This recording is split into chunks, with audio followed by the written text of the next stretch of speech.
شروع اللہ کے نام سے جو بڑا مہربان نہایت رحم والا ہے۔ بے شک آسمانوں اور زمین کے پیدا کرنے میں اور رات اور دن کے ایک دوسرے کے پیچھے آنے جانے میں اور کشتیوں اور جہازوں میں جو دریا میں لوگوں کے فائدے کے لیے رواں ہیں اور مہ میں جس کو خدا آسمان سے برساتا اور اس سے زمین کو مرنے کے بعد زندہ یعنی خشک ہوئے پیچھے سرسبز کر دیتا ہے اور زمین پر ہر قسم کے جانور پھیلانے میں اور ہواؤں کے چلانے میں اور بادلوں میں جو آسمان اور زمین کے درمیان گھرے رہتے ہیں،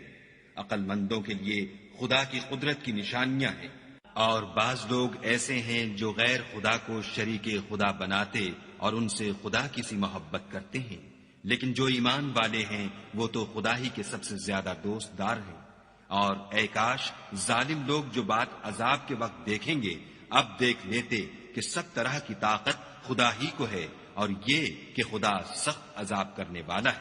اس دن کفر کے پیشوا اپنے پیرووں سے بیزاری ظاہر کریں گے اور دونوں عذاب الہی دیکھ لیں گے اور ان کے آپس کے تعلقات منقطع ہو جائیں گے۔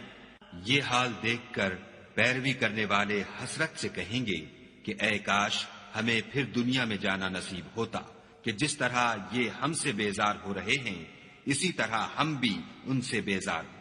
اس طرح خدا ان کے اعمال حسرت بنا کر دکھائے گا اور وہ دوزخ سے نکل نہیں سکیں گے۔